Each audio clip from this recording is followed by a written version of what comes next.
नमस्कार दोस्तों, स्वागत है आपका केमिकल ब्रांच में। आज का टॉपिक है फाउलिंग फैक्टर। आज की इस वीडियो में हम इस टॉपिक को प्रैक्टिकली डायग्राम के द्वारा समझेंगे और यहाँ से लेकर यहाँ तक क्या लिखा है इसके बारे में भी जानेंगे। और ये मेरी गारंटी है कि आज आपका टॉपिक अच्छे से पूरा हो जाएगा। बस आपको वीडियो को ध्यान से देखना है। तो चलिए स्टार्ट करते हैं। सबसे पहले आपको फाउलिंग फैक्टर के 5 इंपॉर्टेंट पॉइंट्स को नोट करना है और ये पांचों पॉइंट्स आपके एग्जाम और जॉब इंटरव्यू में आ सकते हैं। तो पहला पॉइंट यह है दोस्तों कि फाउलिंग फैक्टर खास हीट ट्रांसफ़र इक्विपमेंट के लिए होता है। दूसरा पॉइंट है कि फाउलिंग फैक्टर एक तरह का रेसिस्टेंस है, मतलब प्रतिरोध है, जिसको हम R∪D से डिनोट करते हैं।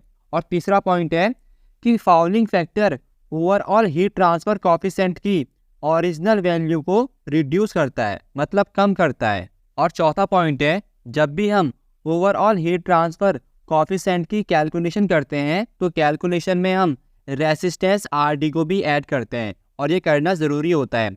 अब आप देख सकते हैं ये जो इक्वेशन है, ये इक्वेशन है ओवरऑल हीट ट्रांसफ़र कोएफिशिएंट की। हमने इस इक्वेशन में रेसिस्टेंस RD को भी ऐड करा है, या फिर आप कह सकते हैं फाउलिंग फैक्टर को भी ऐड करा है। अब इस इक्वेशन में U होता है ओवरऑल हीट ट्रांसफ़र कोएफिशिएंट और HI होता है इनसाइड फिल्म कोएफिशिएंट और HO होता है आउटसाइड फिल्म कोएफिशिएंट और XW होता है ट्यूब, या फिर आप कह सकते हैं पाइप की थिकनेस, और जो K है उसे हम कहते हैं ट्यूब की थर्मल कंडक्टिविटी। पांचवा पॉइंट है कि फाउलिंग फैक्टर की जो यूनिट होती है वो होती है bracket metre square into kelvin bracket close upon watt. दोस्तों अब मैं आपको प्रैक्टिकली डायग्राम की हेल्प से फाउलिंग फैक्टर के बारे में बताऊंगा। अब आपको ज़रा ध्यान से देखना है। मान लेते हैं हमारे पास एक हीट एक्सचेंजर इक्विपमेंट है जिसके अंदर एक ट्यूब है। ट्यूब के अंदर है कोल्ड फ्लूइड और ट्यूब के बाहर है हॉट फ्लूइड। इसका मतलब ये हुआ हीट का ट्रांसफ़र बाहर से अंदर की ओर होगा। जब ये इक्विपमेंट लंबे टाइम से प्रोसेस में रहता है तो एक टाइम के बाद क्या होता है, ट्यूब की बाहर वाली सरफेस और अंदर वाली सरफेस में हॉट फ्लूइड और कोल्ड फ्लूइड की वजह से डर्ट पार्टिकल्स की 2 लेयर जम जाती है जो कि रेसिस्टेंस का काम करती है और इसे हम कहते हैं फाउलिंग फैक्टर। इससे क्या होता है, जो ओवरऑल हीट ट्रांसफ़र कोएफिशिएंट है उसकी ओरिजिनल वैल्यू कम हो जाती है। आसान भाषा में कहूँ, original heat transfer surface block हो जाती है। उससे क्या होता है, हीट का फ्लो अच्छे से नहीं हो पाता। दोस्तों अब हमको पता है कि फाउलिंग फैक्टर क्या है। अब सवाल ये बनता है कि फाउलिंग फैक्टर के साथ हम कैसे डील करते हैं। तो जब हम हीट ट्रांसफ़र इक्विपमेंट्स को डिज़ाइन करते हैं तब डर्ट और स्केल के जमाव से उत्पन्न होने वाले रेसिस्टेंस को ध्यान में रखकर इक्विपमेंट्स को डिज़ाइन किया जाता है। और जब हम ऐसा करते हैं तब हम ओवरऑल हीट ट्रांसफ़र कोएफिशिएंट की कैलकुलेशन में रेसिस्टेंस RD को भी मेंशन करते हैं। दोस्तों अब मैं आपको बुक में जो इस टॉपिक के बारे में यहाँ से लेकर यहाँ तक लिखा है वो बिल्कुल डिटेल में बताने वाला हूँ।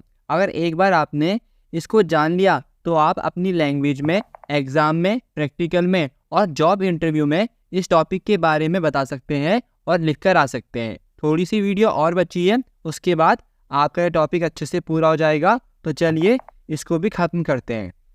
यहाँ से लेकर यहाँ तक जो पैराग्राफ है उसमें लिखा है कि जब हीट ट्रांसफ़र इक्विपमेंट सर्विस में रहता है तो कुछ समय बाद पाइप, या फिर आप कह सकते हैं ट्यूब की वॉल के दोनों ओर, मतलब आउटसाइड सरफेस में और इनसाइड सरफेस में स्केल, डर्ट और अदर सॉलिड पार्टिकल्स जमा हो जाते हैं, जिससे हीट फ्लो के लिए 2 एक्स्ट्रा रेसिस्टेंस उत्पन्न हो जाते हैं।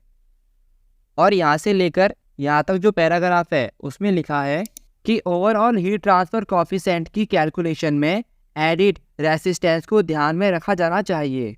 और यहाँ से लेकर यहाँ तक जो पैराग्राफ है उसमें लिखा है कि additional resistance overall heat transfer coefficient की ओरिजिनल वैल्यू को कम कर देता है और इस प्रकार हीट की required amount original heat transfer surface से ट्रांसफ़र नहीं हो पाती। इस पैराग्राफ को हम प्रैक्टिकली डायग्राम से समझते हैं।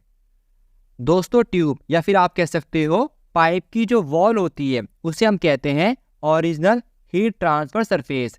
जब ये सरफेस रेसिस्टेंस के द्वारा ढक जाती है तब क्या होता है, हीट की रिक्वायर्ड अमाउंट अच्छे से ट्रांसफ़र नहीं हो पाती। और यहाँ से लेकर यहाँ तक जो पैराग्राफ है उसमें लिखा है, इसलिए हीट ट्रांसफ़र इक्विपमेंट को डर्ट और स्केल के जमाव को ध्यान में रखकर फाउलिंग फैक्टर के रूप में जाने जाने वाले रेसिस्टेंस को इंट्रोड्यूस करके, मतलब शामिल करके डिज़ाइन किया जाता है।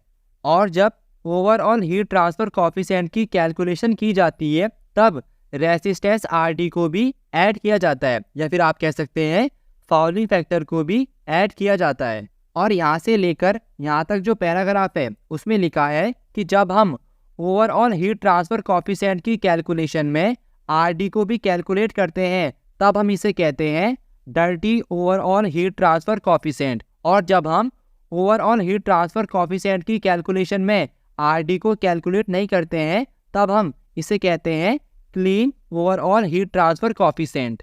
और यहाँ से लेकर यहाँ तक जो पैराग्राफ है उसमें लिखा है कि डर्टी ओवरऑल कॉफिशिएंट जो होता है वो हमेशा कम होता है क्लीन ओवरऑल कॉफिशिएंट से।